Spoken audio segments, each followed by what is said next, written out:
slowly pulls me under. When I see my life flash before my eyes, because it puts me in a chokehold again. I can't breathe, I can't breathe when it puts me in a chokehold again. I feel the blood rushing through my veins in a chokehold again.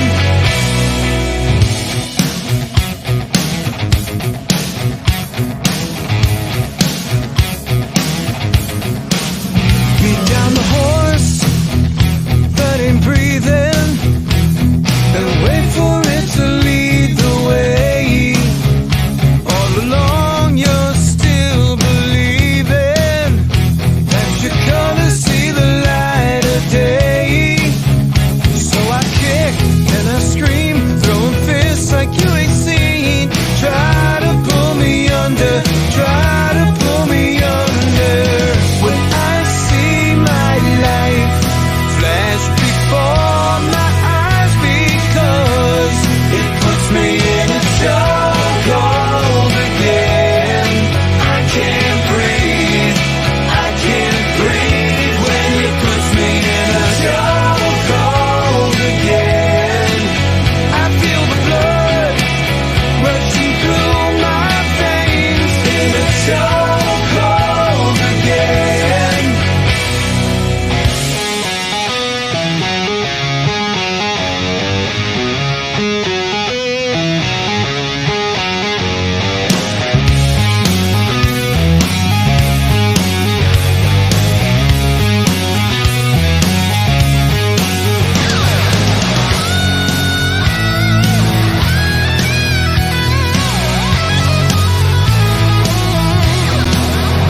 Can you fight when you lay down on the floor and you can't take anymore? In the blink of an eye, the walls keep closing in. It puts me in a chokehold again. I can't breathe, I can't breathe when it puts me in a chokehold again. Feel the rush of blood come through my veins in a chokehold again.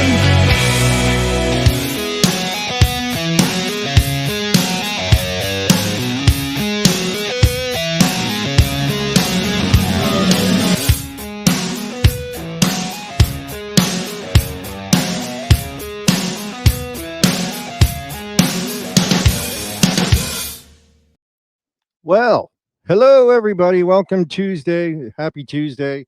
6 p.m. on the Eastern, on the left coast. Where the hell am I? East Coast. 3 p.m. on the West Coast. Thanks for coming to another DJ Staples 93 Artist Spotlight. Today we're featuring the one and the only Mr. PJ Farley. What's up, buddy? Ta-da! How you doing? Good. How are you doing, buddy? I'm doing good. I really appreciate you being able to put the time aside today to join us. Yeah. Anything for you, man. Anything for you. Listen, before I even get into anything, that song kicks ass. There's a lot of great regular faces I see that you have in there helping you out. So we'll definitely get to all of that, and I want to kind of talk about the span of your career, if you will. Your early beginnings to where you're at today. And I don't know if you're allowed to start off with the Steve Martin line from what was it? What was that one movie? I was born a poor. Anyway, we won't go there. You're right. Okay. You're not allowed to say poor anymore. Can't. That's one of those words you can't say. We've had that discussion. So I do this thing on Twitch TV, right? I do DJs and we've streamed. And as you know, obviously, we did some interviews before, you and I, on another channel on here on Twitch called Metal Social Sundays with Britt Pinella. Yep. And one of the followers on Britt's channel is this 13-year-old gentleman from California. He's a huge rap fan and he's a huge rock and hair metal fan in general.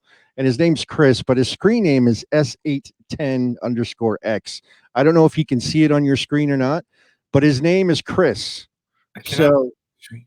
Chris is always like the first one. Anytime I go live, he's the first one in my chat, if you will, to say hello. He lets everybody know that he's first. But I'll tell you what, he's 13, but he's got a great, great musical knowledge. I can see that. So, yeah. So if you don't mind, can you just say hi to Chris? Hello, Chris. And you got great taste in music already, I can hear, just from a couple of bands that Brad just mentioned. So yeah, and he already in the chat was like, "Did you play Trickster yet? Did you play One in a Million yet?"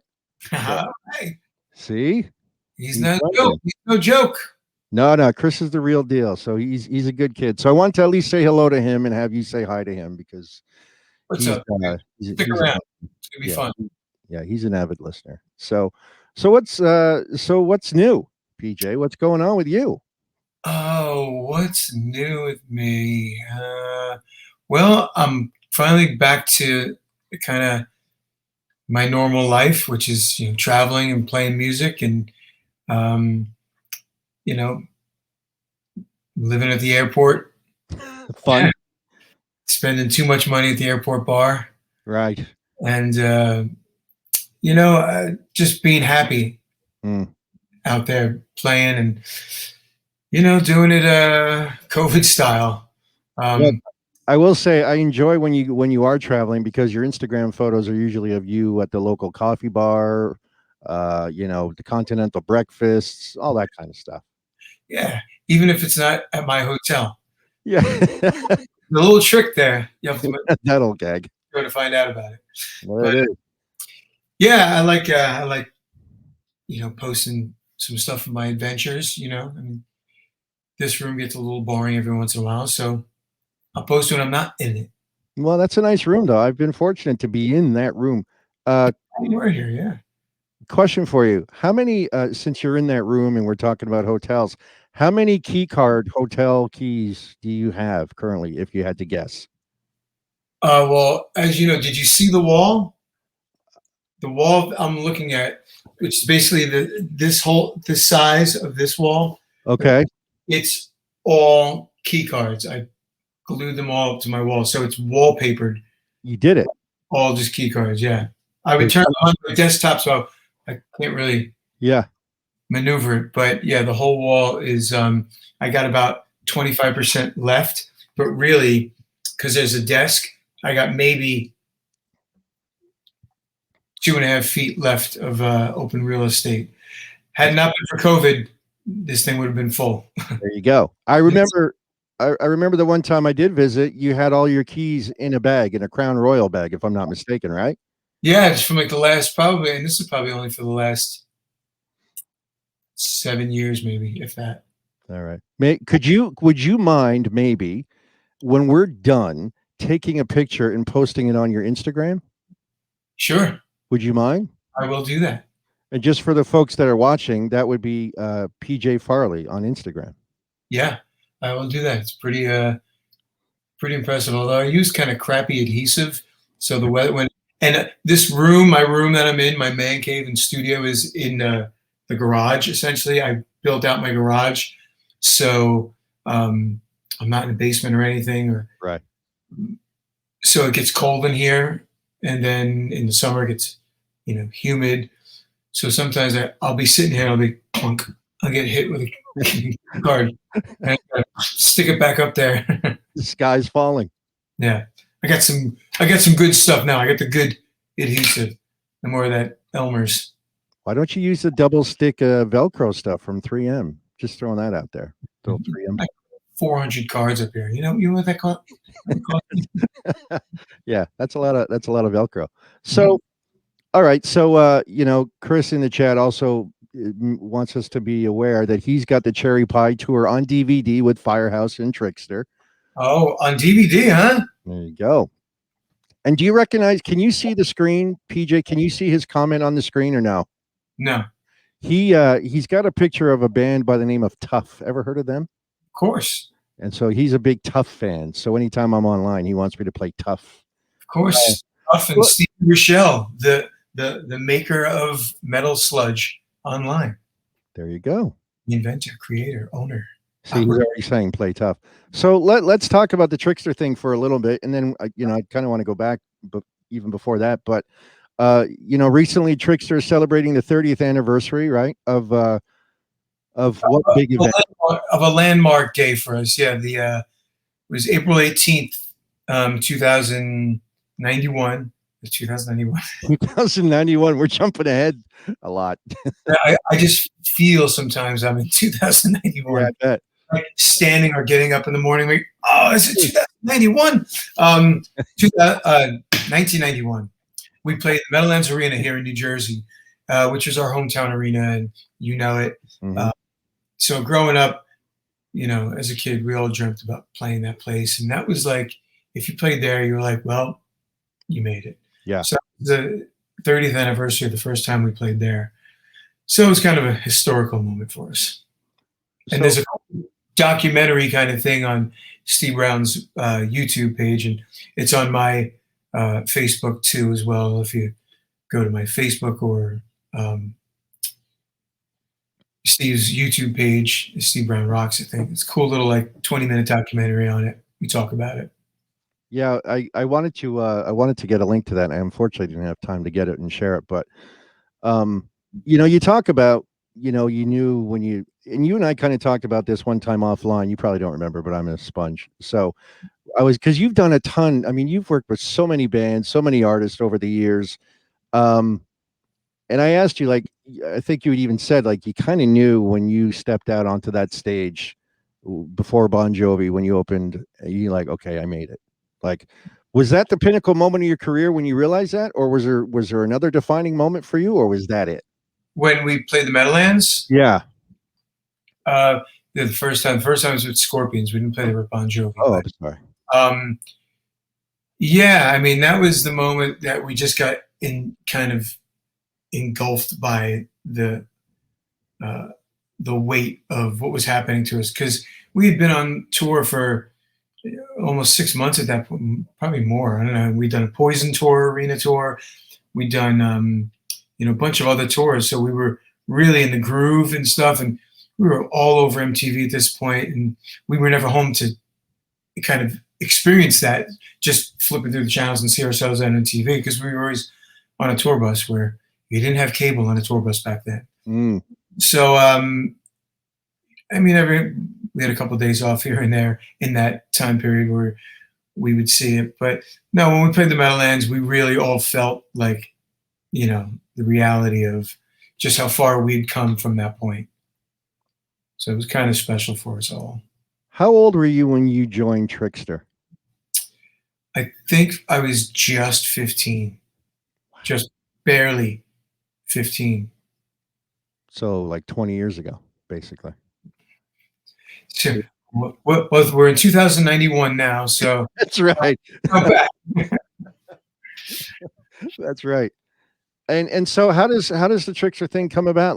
We'll go take a step back further than before that. What happens to a young PJ that he decides one day, I want to do that? Who did you hear? What did you listen to? What music were you into as a kid that made you say, I want to do that? And then how does it evolve from there for you? Well, I mean, it was Kiss was the main influence. Actually, I mean, as far as music and bands, it was Bay City Rollers led to, then Kiss and Motley Crue, Iron Maiden, Aerosmith, Journey. Mm-hmm. Then it also went to Stevie Wonder and Billy Joel, and then back to, Zeppelin. I mean, I can go on for days. Sure. But, so I wanted to play music. That's all I ever wanted to do. Kiss was really I'm doing that, and there's no question about it. Did you want to paint your face as well, or no? What's that? Did you want to paint your face as well, or no? No, I didn't picture me in a costume. Probably would have been a better way to go, I think. But I don't think I could put that stuff on right every night. Yeah. My outfit is complicated enough. It is. I got a lot on my plate, fashion wise. Yeah. So it went there, and then I just started playing. I started playing drums, and then I wanted to start a band with a couple of friends of mine in school, and I knew drummers, I knew guitar players, I knew singers. Everybody wanted to do all the cool stuff. Nobody wanted to play bass. So I'm like, all right, screw it. I'll play bass then. Mhm. You know, I had a drum set. I didn't have a bass. I'm like, but I want to play, so I'll be the bass player. So I got a paper out and put a bass on layaway and worked my ass off delivering newspapers, got a bass, started fiddling around with it, and then, started jamming with one or two of my friends, and then they stopped playing, and then I got a call to play with a couple of older guys in Bergenfield, and I remember I was like 12 or something, and the guitar player was like 19 in Bergenfield or New Milford, and he would come pick me up every week. We'd rehearse, and we did a couple of shows. And then one day I was just walking around town, and on the tree was a flyer for a band called Prisoner, who ironically, I'll get back to it in a minute, but and it said, already have a 45 single released, call now. I'm like, oh my God, these guys got a record out. I'm calling them. Yeah. So I called them. They were from nearby town, Palisades Park. I grew up in Richfield, and they dropped by. They dropped off the 45. Just learn these songs, a couple with like a tape of like 3 other songs or something. And so I did. And these guys were like, I think I was 13 at the time, maybe, or something. And these guys were like 20, 21, 23, 24. And I started playing with them. And we started playing all these clubs. But ironically, just to sideline that, the singer of that band, Prisoner, just messaged me a picture of us 2 nights ago. And I just posted it on my Instagram yesterday. So Is that the black and white? The black and white one, yeah. Yeah. So yeah, I think by the time that picture was taken, I was 14. Wow. And then I think maybe I was in the band a couple more months before, us and Trickster were playing the same clubs, monthly. And, became friends just from playing the same places. And then it came time for them to make a bass player change, and Steve called me. And then that's how Trickster happened. That's amazing. And did you know Steve before that? Well, just before I joined, yeah. I mean, just from seeing him at the places that we were playing. Okay. All right. And then, so how many albums total did Trickster put out? Let me see. The first one is here. We did a covers record called Undercovers, a live record, Alive in Japan, New Audio Machine, and Human Era. 6. Am I missing something? And then when 1 in a Million came out, like, how is that when your life changed with Trickster, or was there something else that happened within Trickster? I know we talked about making it and all that, but yeah, Give It To Me Good was the first. Give It To Me Good was the first single and video, and that video took off. It like shattered records on the Dial MTV and everything. And it was #1 for months at a time, which is amazing. And then I'm looking at the screen. I see something now. I see a picture that's not us. It says, when 1 in a Million and Give It To Me Good came out, would you say those songs put you on the spotlight? Yes, absolutely. that's Christian, by the way. Okay, cool. And that video changed everything. I mean, the video was so different than anything that was on MTV at that point. We looked different just because of wearing the flannels and stuff. We were young, cute, singing a kind of basic rock song, no fire and, leather and all that stuff. Not that there's anything wrong with that, because obviously we all love that stuff, but it just wasn't us. So Give It To Me Good took off and really shot us into a different level. And then 1 in a Million definitely carried us for a good couple more months. And so the MTV years, we'll kind of segue into this. If it's cool, I want to show this clip of an old MTV video and Trickster. I'm going to show that there, and let me just hit the play button over here. Can you tell me a little bit about what's going on here? We can rock. Yeah, we were home for a day or two, and Tabitha Soren from MTV, which this was her first piece ever, came to Steve's house and interviewed us, and we went back to Paramus High School, where all the guys in Trickster went to high school, and kind of revisited the school they went to, which is across the street from Steve's house. So it was just like a little. I think we flew home from the Scorpion store. We were in California. We flew home to do this, I think, and then there I am drinking chocolate milk. Did you feel kind of slighted though, because they were all from Paramus and you were Ridgefield, and you just kind of feel like, I got to go? I didn't, but I think Ridgefield felt slighted. I think because everyone was like, "Oh, he's from Ridgefield, not Paramus." So right. I always had to say, "I'm not from Paramus. I'm from Ridgefield." So I got a little bit of that heat. I'm like, "Look, it's 3-1. I got to go to Paramus High School." Yeah. So it's I won that coin. I lost that coin toss, I should say. But yeah, this is a cool Weekend Rock piece that might have been our first one. Pretty cool. Can I tell you a little story about this video? And there's a reason why I stopped on this guy right here. So 2 things real quick. When I first came to New Jersey back in 1993, my ex-wife, my wife at the time, was from Paramus, and I was, right. So doing the DJ thing is how we met. Anyway, long story short, she's like, "Oh, well, the band Trickster, they're from Paramus." I'm saying, "Okay, cool." Like, she was bragging about it, and rightfully so. I would do the same thing. Shit, I do it now about the Bare Naked Ladies in Toronto. So obviously Trickster's way cooler, but you get the drift.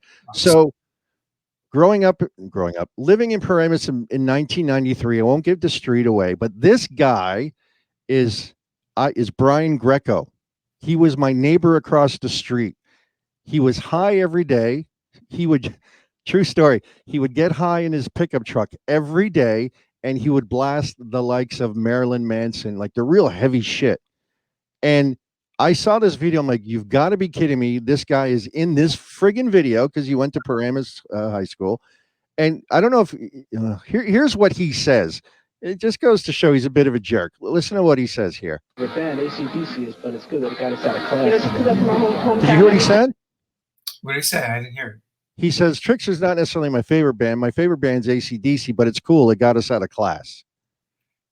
What a guy. Said the same thing, man. Hey, AC, look, us, AC/DC, I'm not going to fight him on it, but, he's got a valid point. 10,000 people last night in California. And today we played to I was right. Yeah, there you go. And this is great, too, because he goes into his music class and he sits down. There you go. When was the last time you saw this? I just go with Greg. I have not seen this in a long time. Somebody I saw maybe posted it, but I didn't watch it, so I didn't. I haven't seen this in so long. That's pretty funny stuff, man. It's nice to look back, though, right? I mean, it's funny. We're clearly having a good time. Like, there was nothing. You guys were doing your thing, having a blast, and it's obvious. So that's pretty cool. Yeah, no doubt about that. So that being said, I think we've yapped a little bit long enough for now. People don't want to hear me talk. Is there a possibility you could perhaps play a song? You have the guitar handy in that room? I'm not prepared. Really, I'm not prepared. Nice job, Mr. Burgundy. Who else would like to hear PJ Farley play jazz flute? Ah, yes. I could try. It might be a little bit broken up because I don't have a microphone set up, but well, you have any requests? Brown Eyed Girl? Anybody in the chat want to make a request for PJ to play something? I always go with the jellyfish and all that kind of stuff. That, but how about I do why don't I do Let It Rain? There you go. That's what. Okay. The first single off my new record, Excellent to Change. There you go. Clear the throat a little bit. Very nice. That's baby making music right there, ladies and gentlemen. All right, let me give this a shot. All right. This is like morning coffee right now, okay?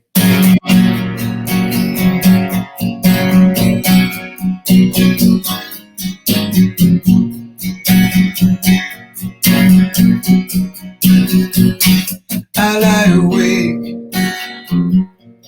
and I'm listening to the sounds of a lovely day. I can't begin to drown out. All I see are the shapes of the shadows on the wall. and it's all I can take. It's all that I can take in a day like yesterday. So easy, now everything's changed. Let it rain, let me fall down to my knees.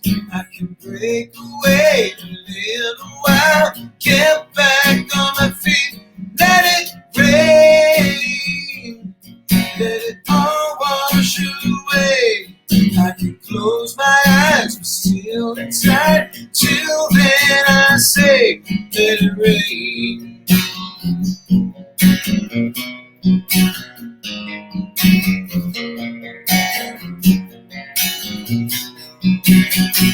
The setting sun is set for these sore eyes. They see more than one could. Dreaming alive, and I know when I wake, I'll be back at it all. But it's all I can take. It's all that I can take when it feels like yesterday. I can breathe everything back into place. Let it rain, let me fall down to my knees. I can break away a little while, get back on my feet. Let it rain, let it all wash away. I can close my eyes, but still inside. Till then I say, let it rain.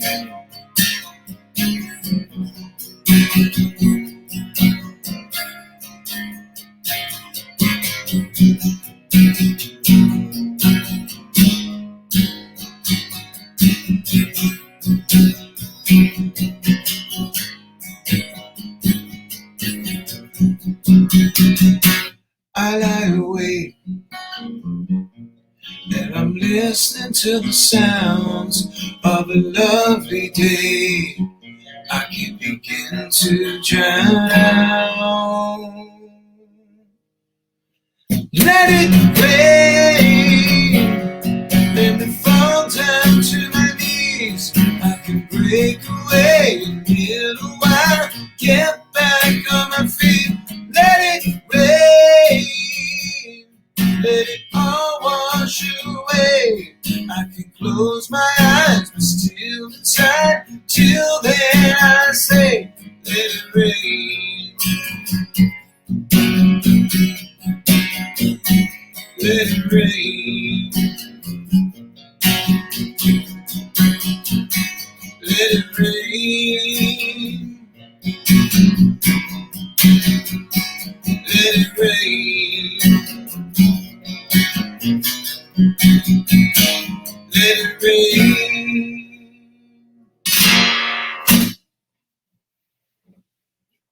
Come out all right? Sounded great. No, that was perfect. Did it break up and distort and all that stuff? No, no, no. It was perfect. I was totally waiting for you to say that's how you play that one at the end. That's how that one goes. That's that Thank one. It's an old bit. It's classic. Give it up for me. That's how always funny. Always funny. It's like a fart. Exactly. It's like a sore pecker. You can't beat it. As my uncle used to say. So, guitar or bass, if you had a preference and you could only pick one, what would you pick? Because I've always known you as a bass player, but for all your original stuff, you're rocking the guitar. Yeah, it's because I write the songs on the guitar, you know? Mhm. And it's just, I mean, obviously I sing and play bass all the time, but I don't know. I kind of decided when I was doing this that if I'm going to have to sing my songs and stuff, singing and playing bass is definitely more intricate. It's definitely a little bit more of a thing. And obviously I do it all the time and I can do it, but I guess I just figured I wrote the songs like this, so I'll probably play them better and sing them better if I play them the way I wrote them, kind of, Mhm. and it would be more natural.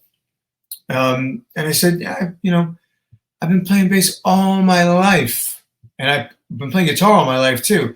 So I'm Mm. like, just switch it up. And this way, I have usually like, we're doing full band shows. I have Maz there with me too. So who's a real guitar player. I play the guitar. I don't call myself a guitar player. Yeah. I can play the thing and write parts and sing and play. But so I don't know. I just feel like I kind of copped out and said I'll just sing and play guitar. Gotcha. Yeah. I mean, I've heard stories of you having to play the drums last second at a gig. I've heard that story. Yeah, I played do that when in need. That's right. Jack of all trades, PJ Farley. Find him on Instagram. Hook up. You do bar mitzvahs too, right? I'm sure absolutely. There you go. Hit me up. What do you need? Drums, bass, guitar, gold watches. What do you need? Jack of all trades, does it all. Master of none. That's exactly it. And then, so some of the other questions I was going to ask, like you talked about all the bands you like, but were there any specific musicians that you really got into? Bass players, guitar players that you're like, wow, I really want to be like that guy and play like him, and things. I never really. I mean, I enjoy guitar players, but I wasn't influenced by guitar players at all. Like, oh my god, I wish I could play like him. I just that never landed with me, and it still doesn't really to this day. I mean, I love guitar, but I'm not a. I just don't have.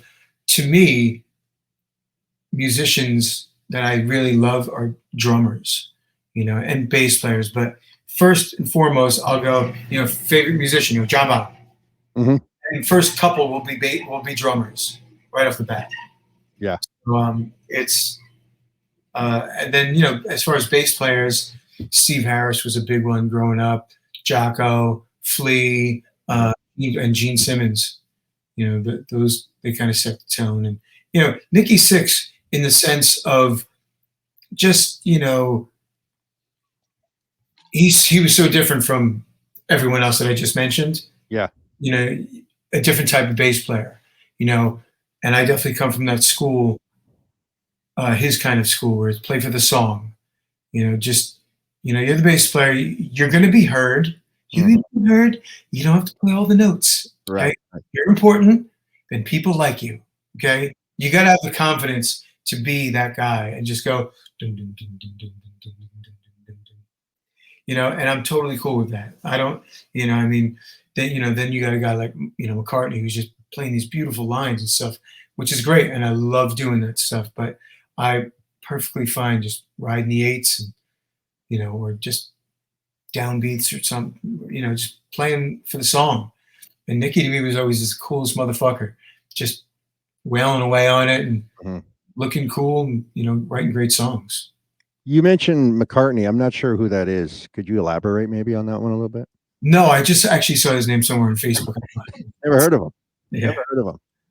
Now of all the musicians and people that you've played with, is there anyone that you still wish that you had a chance to collaborate with, whether it's play with, write something with? Is there anyone out there that you're like, oh man, I'd really like to work with that person? Anyone in Jellyfish. Jellyfish is an underrated band, don't you think? Of course. No. And I say the same thing about, I always correct people and say, when we talk about something great, and they go, they're very underrated. Like when people say, Steve Brown, such an underrated guitar player. I go, well, he's not an underrated guitar player. Right. He's an undernoticed guitar player, because you're not going to find people who are familiar with his playing and go, not good. Right. In the same respect, not going to hear of somebody who's familiar with Jellyfish and go, not amazing. So they rate high if you're familiar with them. Sure. But they're just not known enough. Mm-hmm. So yes, in that respect, not enough people know about Jellyfish. Yeah, I was always a big fan. Was King is Half Undressed. I mean, so many great songs. That's just one off the top of my head right now, but things like that. Now, one of the things I wanted to touch on that you did in your career, you played in the band with comedian Jim Brewer. Yes. So I'm a little disappointed, right? Because we always talked about, oh, come on out, we'll hang out and see the show. And when I finally could, it was too late. It's not about me, but I'm just throwing that out there. Snooze, you lose. It's not just a saying. What's that? Snooze, you lose. It's not just a saying. No, you're not kidding. How was that experience, and how did that come about? That was killer.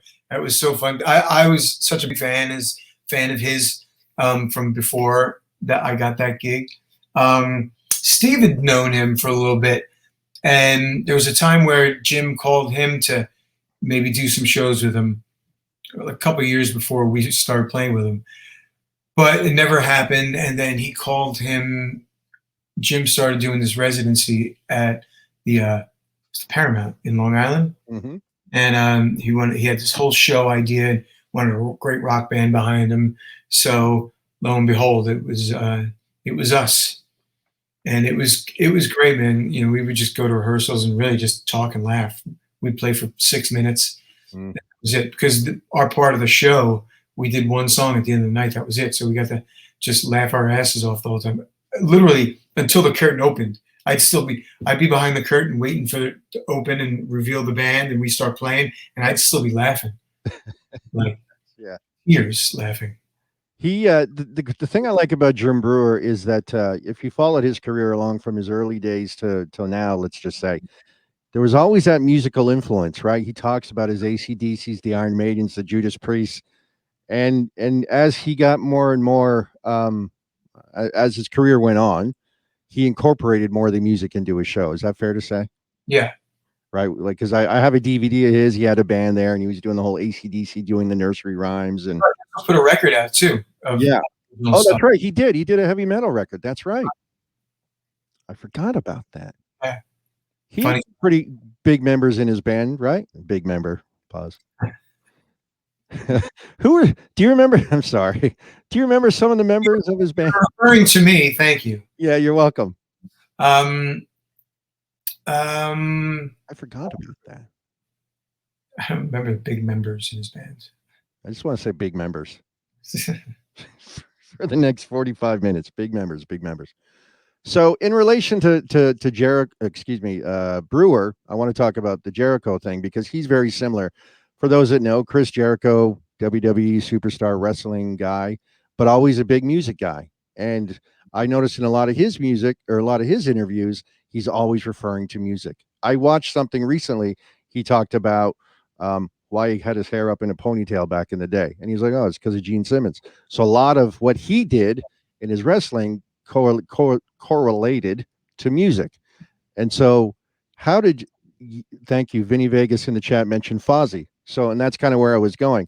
So for those who don't know, there's a band called Fozzy that's fronted by Chris Jericho, and Paul DeLeo was his bass player at one point. Paul, another local Jersey guy, who later on went to tour with Nana, and now he's hanging out here in Jersey because of quarantine and stuff, doing his thing. How does the Fozzy thing come about for you? Well, Chris and I have known each other for years. Eddie Trunk introduced Steve and I to him one night, and we all just had dinner, and he was a huge Trickster fan. I mean, he's like, him and Trunk get along great because they're both like super knowledgeable. And Chris was super knowledgeable about us and loved our band. So we'd been friends, and I started this group text with me, him, Steve, Eric Martin, and Joey Casada, and a couple of years ago. And it's every day. It really, if you ask any of us, it consumes our day. Bling, bling, bling, bling. That's why I have notifications. Like, and I have like 5 text threads with him and other people and stuff. And he's so quick with it. But, so we talk every day, like a million times a day. And we started this band Quarantine last year. In quarantine, he called me one day, goes, hey, do you like 80s Kiss? I'm like, well, I mean, yeah, I'm a Kiss fan. So he's like, cool. Me and Ken Slutcher, who plays drums for Luke Bryan, and Joe McGinnis, who's in a band called Classic 78, we're going to do like a Quarantine split screen video, and we're going to do 2 Kiss songs. I'm like, cool, which ones? And he's like, No, and Heart of Chrome. I was like, holy shit.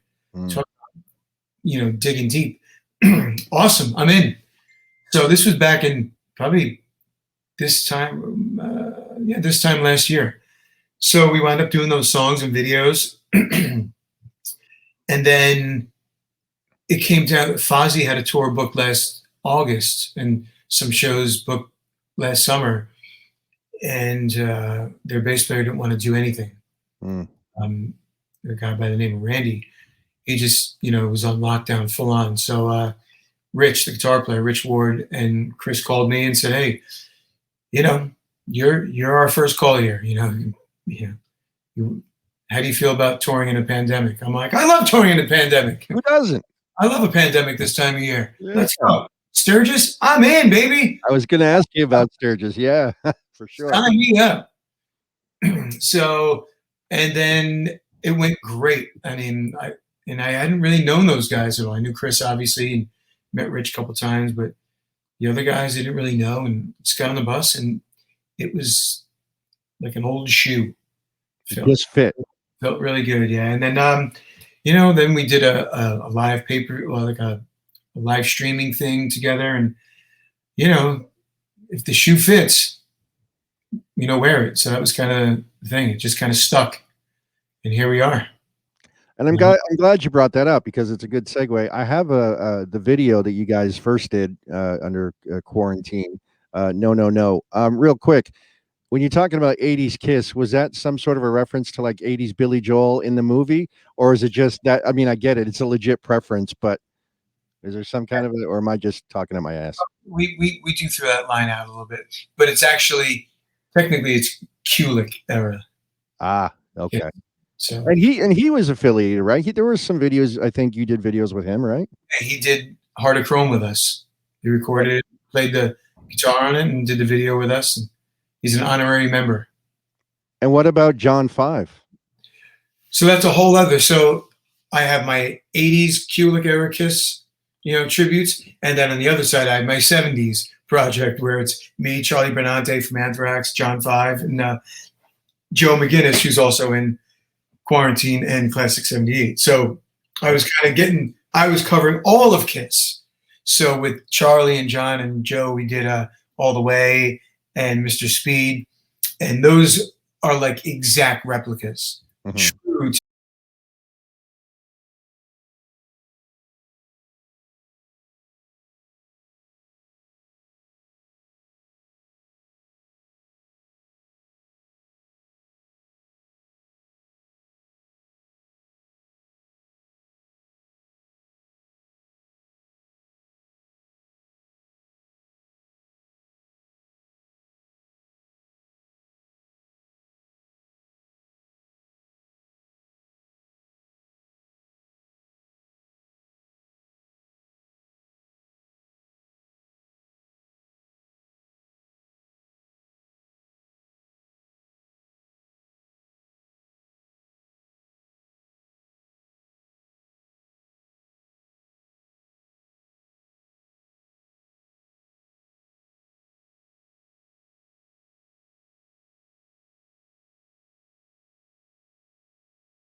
up to speed. Yeah, like I like to consider myself a pretty a Kiss fan, but I'll be honest, I didn't know that song until you guys came out with it, and then I went back and I heard the original. But yeah, man, you're that kicks ass. I mean, if you don't turn that up and rock out to it, I mean, you got problems. Little fun fact is it went to number 25 on the rock charts What year? last year. That version, Oh, your version, you mean? Quarantine. Yes, Yeah. yes, I saw Yeah. that. And it was that made it technically the highest charting song off of Crazy Nights, because I think their highest charting single off Crazy Nights was I don't remember, but I think it went to like 27, Okay, and we beat them that's great. Congratulations. with their own song. So when you hear, yeah, and I think I saw that was a Gene or somebody from Kiss actually repost. I guess they actually posted it on their Instagram as well. Yeah, they did. Kissed it. So that's got to make you feel pretty darn good. It's cool. They've done it with all the videos, I think, at this point, and they're super supportive. It's really really cool. Although I don't know if Paul liked it because it was a Gene song. He loved Hard Chrome though. Gene loved this. So how do you stay like you're a very wait for it. You're a pretty modest fellow. How do you keep a level head with all this success? I don't know, man. I just always just kind of been happy to be here. Yeah. You know, I'm a fan, just like anyone else. So I'm grateful and blessed and aware that I am. Yeah. So I've been so lucky, you know, that I don't know. I think it's the people who have too much to prove or haven't quite gotten what they think they deserve are kind of assholes. Mm-hmm. You know, I mean, maybe I have been blessed, so you know, why would I be a douche? Sure. You know, Sure. that doesn't. No, I mean, but it's great, man. It's again, and I'm not just blowing smoke because I'm talking to you now, but as long as I've known you, you've been a very nice guy, easygoing, very humble kind of guy. Well, thank you. So yeah, I appreciate your friendship. I'm going to put that out there. That's right. Right back at you, throwing it right back at you. Thank you, thank you. And then real quick, I want to touch on Eric Martin of Mr. Big. You know, you were doing a lot of work with him, touring with him pre-COVID. How did that come about? Was that a similar situation? He knew somebody that you knew, and or you knew each other? Yeah, we've known Eric for 30 years, and he called us. He was going to Japan 4 years ago. Another anniversary. I think it was yesterday was our like 5th anniversary since we started playing together in Japan. Oh. So that time 5 years ago, we were in Japan. Me, Steve, and Joey Casada.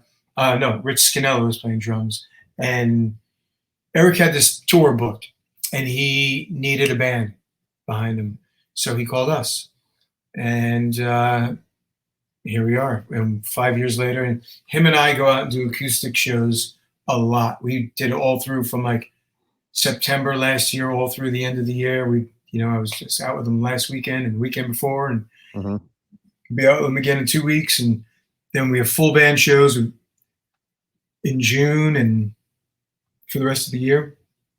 So yeah, it's kind of like we blended the bands together. It's like we're doing Trickster and Mr. Big and some of my solo stuff, some of Eric's solo stuff, kind of a mixed bag of things. So it's kind of like, it's a lot of fun because we get to do a lot of stuff from a lot of bands. Yeah. And now, so when COVID's over, who do you work with first? It's all lined up. I got it all the stars are aligning. Yeah, you busy boy once all this is over with? Yeah, there's an X factor though, because we still have Raw to talk about. Yeah. So that's right. Yes. Yeah, you got a new album with them. Yep. So I have a lot of dates booked with Eric. I've been doing some of my solo shows in support of my record. Fozzy has a couple festivals this summer, and then we have a full-fledged tour starting first week of September, going through mid-October, and then I think maybe some overseas stuff at the end of the year. and it's all working out pretty good as a puzzle in the Tetris on my schedule. The X factor being when's Raw going to drop dates down and Yeah. kind of place in. So I got some holes. So yeah, as of now, everything is working out pretty good. I've been really talk about lucky just to be able to do the things that I do. The juggling gods have really been on my side this whole time. I've been playing with a lot of bands for a long time, and I've been pulling magic tricks for many years. And the thing is, like juggling, if that's the biggest of your concerns right now, I mean, please, I mean, could be worse things, right? I mean, you're juggling work essentially. Yeah. I mean, it's juggling national acts isn't a thing I'm going to complain about. I'm right. even more grateful that it's been working smoothly. Now you talked about Raw. I know is the correct pronunciation Raw, R-A, right? The current single that came out from them this year, Jezebel. That was the second one. It was a lyric video. Intercorrupted was the first one we did an awesome video for, and then we did a lyric video for Jezebel, and now we're just kind of shooting out some of the songs with just kind of lyric stuff, and we do have another video ready to go. I'm not sure when that's coming out, but it's done. Yeah, man, you're just a busy boy. And the Raw album, you worked on that. If I'm not mistaken, timeline wise, were you not on the Jericho cruise? And then when you came back or got off of that, you were working with Raw on the new album? No, I did the Jericho cruise last January, then flew to New Orleans 4 days later and jumped on Shiprocked and played with Raw. And that was our first show back in like 6 years or so. But no, I just recorded the bass stuff for the Raw record back in October, I think. But I was, oddly enough, my singer moved from LA to Fort Wayne, Indiana, right as the pandemic hit. And I was doing some shows in the Chicago area with Eric. And I'm like, oh, it's perfect. I'll just drive right to Fort Wayne, Indiana and do the bass stuff. So again, it's juggling acts and the gods worked out great. So we just finished that. We finished the record in October, November. And then how did you find time amidst all of that to do your album, Accent the Change? Well, I started it like 2.5 years ago, I think. So it was kind of like drips and drabs. It wasn't like, all right, go to the studio, do this record, lock out a studio, and I'm on a schedule. It was just like I wrote a song or two. I wanted to record it. I had 2 songs. I'm like, all right, what am I going to do with them? And then I wrote another one. And I wrote another one. And writing kind of stopped for me for a couple of years when I was in the baby bubble and Mr. Mom in it, and night, and I was just. And then I'd say about 2.5 years ago, I started getting my days back as a kid to go to school, and writing came back to me, and then just before I knew it, I had a record's worth of material, and I'd been recording it, in drips and drabs, then having to finish it during the pandemic, but I kind of muscled through all the other things I had going on. I always found time to, make it into a studio and lay down some songs. So Accent the Change is your second solo album? 9 songs, correct? Correct. Writing this day and age for you versus, when you wrote your first album, do you see any differences in your writing? I think I've gotten better. My approach hasn't really changed that much. It's a little bit, I'm willing to take a little bit more risk and, just not overthink things a little bit. But I'm still pretty tough on myself as far as allowing myself to approve anything that comes out of me. Like just playing, go, shit, put the guitar down, pick it up tomorrow. Yeah. So in that respect, it's the same. And can you let the folks that are watching know how you came up with the album cover artwork? Yeah, well, my daughter is quite the artist, as it turns out. She's 9.5 now, but when she was probably, I'm going to say, I mean, she's always been drawing and doodling and whatnot, but she really started painting a couple of years ago. And when she was 8, she really started obsessed with like painting and sketching eyes.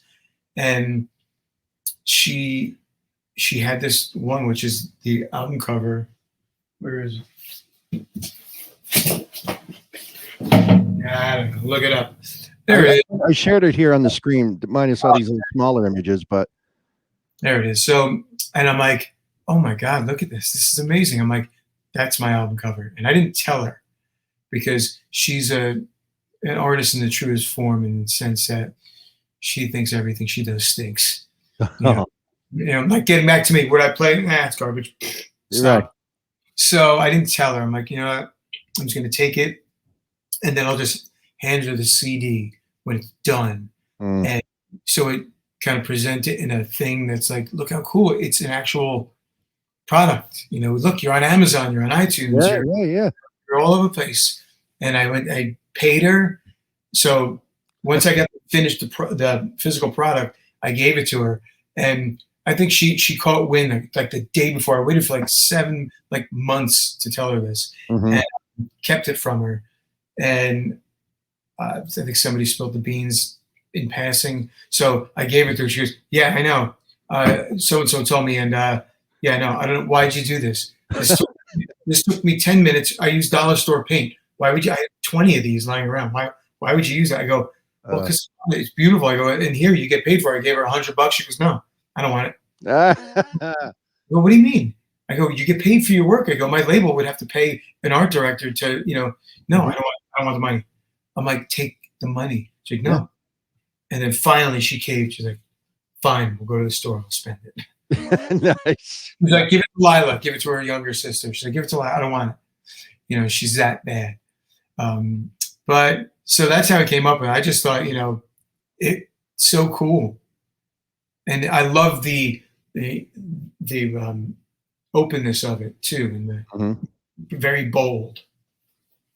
Look, from one dad to another, I mean, that's pretty badass what you did for your daughter, right? You'll do anything for your kids. We all know that if you have kids, but you can't surprise them because they're sharp, right? And then it's like, literally, this is a mouse pad. It was right under my nose this whole time. I'm like, where's it? It's literally, this thing is everywhere in my house. Yeah. Like, it's on the wall. It's on masks. It's on everything. Yeah. That's the cheapest $100 you'll ever spend. Right. But I get it. Like, you try and, you waited all that time to surprise them. And then they're like, yeah, I know. And then it's like, oh. I knew she was going to yell at me, but that's why I didn't tell her until it was finished product. Because I know she's going to hate me for this, but it's too good. I'm not using it. Now, leading to one of the songs on the album, speaking of your kids, there's a song called My Reason. What were written about your kids? Yeah. Yep. What did they think of the song when you played it for them for the first time? It's funny. So I made a video for it, which is on my YouTube channel. And once I finished recording the song, this was like 2 Christmases ago, I had finished the song. I did the video for it too, which is like all home movies and, pictures and stuff. And I kind of gave it to him as kind of like a Christmas gift, like, wow. And my younger one loved it, and of course the artist Maisie, she's like, "Oh, that's good." But my little one Lila, she's like, "Play it again." Lila's like, "No." Maisie's like, "No, you don't have to play it again." She doesn't like ballads and stuff like that. She's I don't think as a musician parent, like you are, I don't think you're really going to make it in your children's eyes until you're on TikTok. Yeah, exactly. Busting chop. My kid laughs at the amount of followers I have on like YouTube and stuff like that. They're like, "Oh, Dad, you're not famous." Yeah. So Flamingo has over 1 million. Like, I know. Flamingo's I watch some girl on TV, split screen watching videos on TV. That's got 7 billion views. Here I am. Here's a song I played all the instruments. I produced it. I did the video myself, and it's like 3,000 views. Wow. Great. I know. It's like on Twitch, right? Sometimes we go on Twitch and we DJ and we do sets and we get a crowd, but then there's somebody sitting in an inflatable pool in the middle of their living room floating on an inflatable hot dog, and they have allegedly, and they have like 7,000 people watching that nonsense. It's ridiculous. More than that. Yeah, and then some. Yeah. So, do you mind playing us one more song from your album, or whatever your choice is? Sure. Which one? How about I'll do the first single off my first record called "You'd Stick Out." It's a video for this one on MTV. Perfect. And, people seem to enjoy this one, so I will do this if I don't mess it up.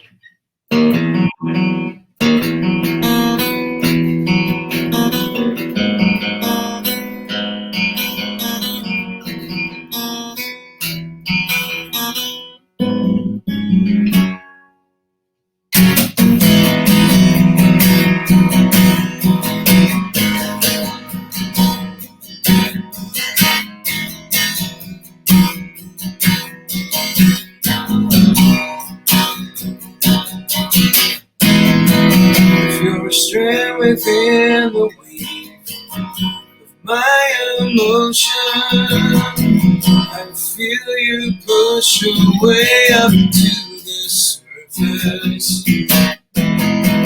If you're a grain of sand set aside the ocean, I'd find you there and see you shining through.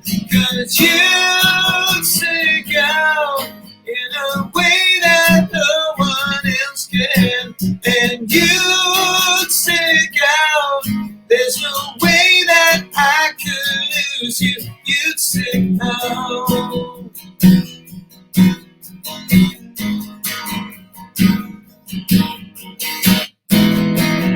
In a photograph you show 3 dimensions, color of black and white, your image never fades away. And the stars up in the sky don't have a thing on you tonight, 'cause the light from your eyes rival any constellation. And you'd stick out in a way that no one else can. And you'd stick out, there's no way that I could lose you. You'd stick out. You'd stick out. Oh, oh, it's the way you smile that gives you away, and the sound of the words that you say. All of my life I knew you were out there. Now that I found you, I can't be without you. 'Cause you stick out in a way that no one else can. And you stick out, there's no way that I could lose you. Because you stick out in a crowd of 1,000 faces. Yeah, you'd stick out, and I know I couldn't lose you. You'd stick out.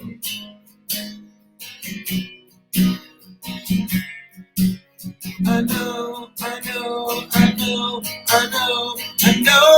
couldn't lose you. You'd stick out.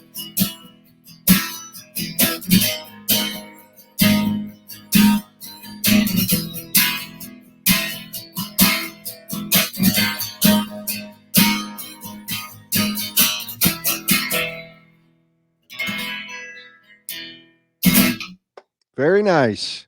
Very, very nice. Thank you for that. Oh, thank you very much. Thank you.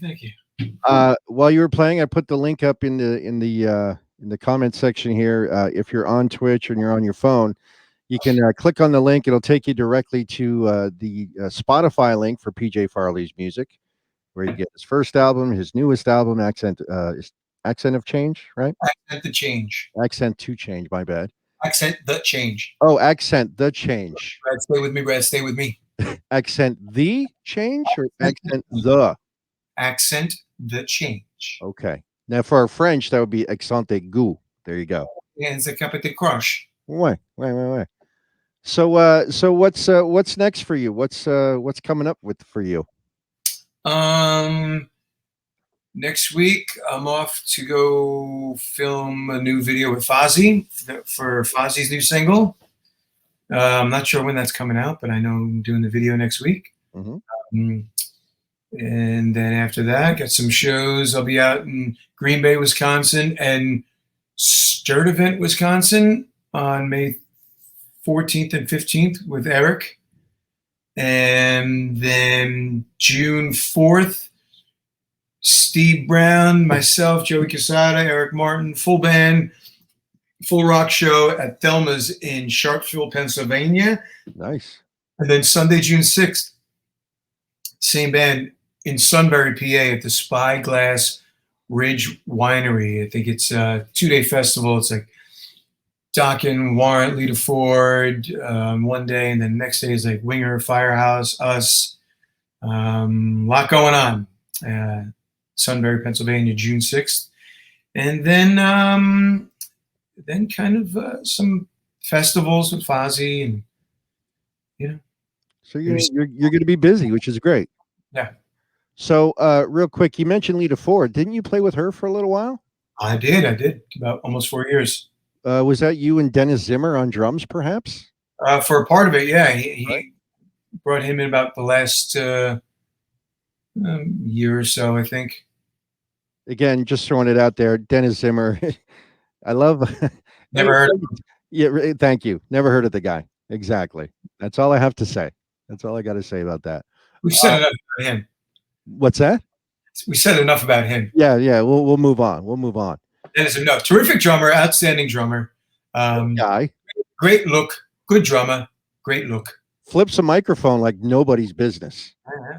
Oh, he's good. It's gonna be flip. He's got a gift, that boy.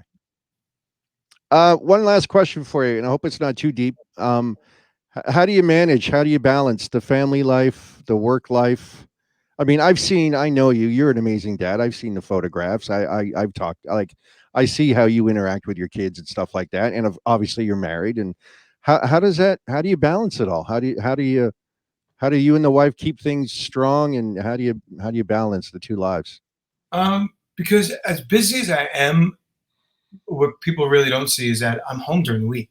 I'm home with kids, and like today I was humping rocks out of my pool because I'm replacing my rocks, and then I seeded my lawn, and taking care of biz, and doing stuff, and so I'm home during the week. I'll come off the plane and just get right back to business here.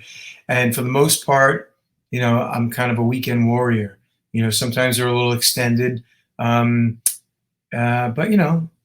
especially now after being home for a year, they're not complaining that I'm on the road. Yeah, right. I mean, I do, because when I'm home, I'm home for a good amount of time during the week, and then go out on the weekend. So I'm gone 2, 3, maybe 4 days out of the week, depending. And it's not every single week. This year will be a little bit different because I'm going to do, I haven't done an extended, bus tour in a couple of years. So that'll be different. But, luckily my kids are older now and they're in school. I don't think I would have even been able to do something like that when they were younger, because I was just so, hands-on and,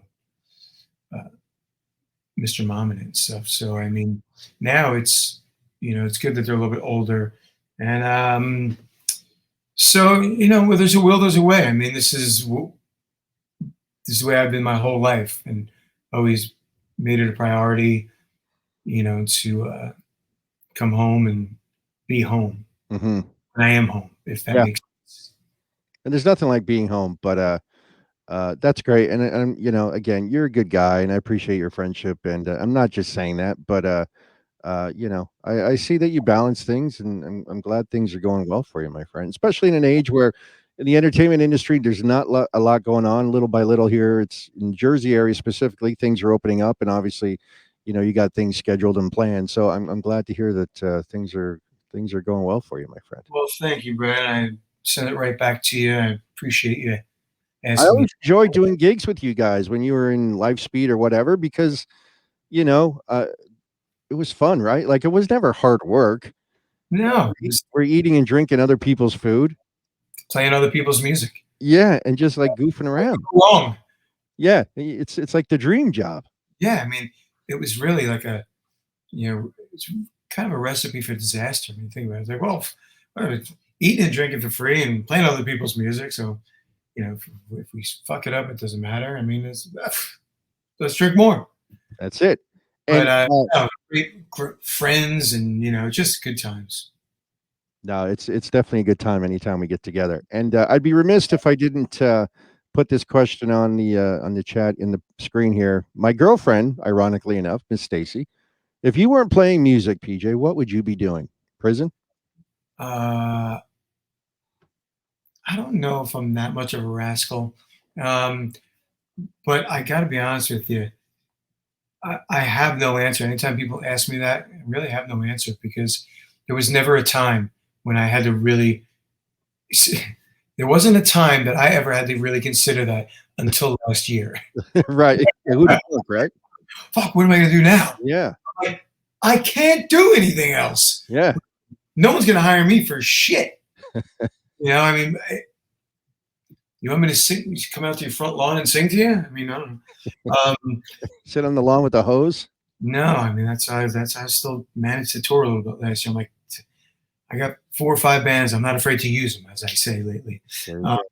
But yeah, I mean, I don't know what I would do. I mean, I was really into photography, and but I'm glad I didn't really kind of pursue that because that's like the music business too. It's like now everyone with an iPhone takes great pictures, so it's like, I mean, that's a hustle too. I mean, but I don't know. I never really thought about doing anything else but playing music. So Sure. Well, I'm glad you're playing music, and like I said, I'm glad things are picking up for you, and that you're going to be busy, and looking forward to everything that you do. It's great. I love it, all of it.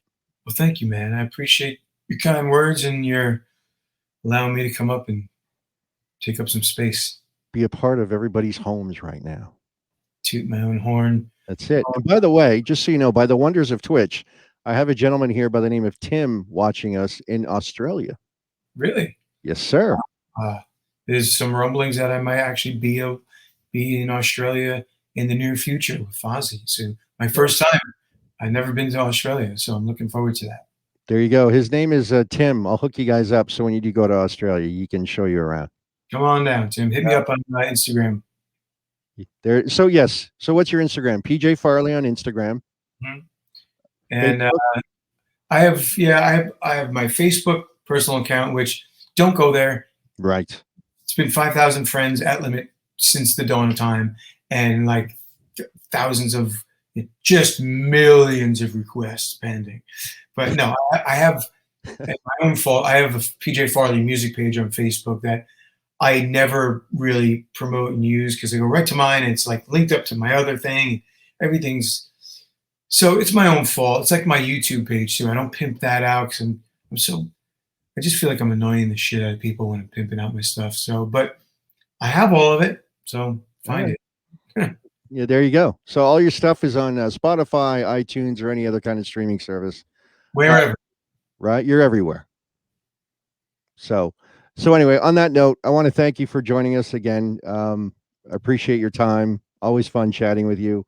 Well, thanks, you're welcome anytime to come back to the Crown Corner here. And I would love to. Maybe I could swim in the pool this time. Yeah. Just make sure you have a lifeguard on duty. Can't promise that. Yeah. Who's the manatee in the pool? All right. So that being said, thank you, my friend. I'm going to, we'll say goodbye to everybody on Twitch. PJ, if you don't mind, just sit tight. We'll come, we'll sit tight there for a second. Everybody that watched, thank you so much. I appreciate everybody in the chat. Mary, quite contrary, thank you very, very much. Just a quick plug. I will be on Twitch again in about an hour and a half, 9 o'clock Eastern time, doing a little DJ battle with Dance Shout here on Twitch. So it's just the words dance, shout, one big word, nothing in between. And again, a big shout out and thanks to PJ for his time here today, this afternoon. And to all you guys watching, and Chris, if you're still out there, thank you. Tim, thanks for checking in from Australia, and everybody else. So, well, once again, ladies and gentlemen, thank you very much. And we'll see you guys again very, very soon. Take care, everybody. Thanks.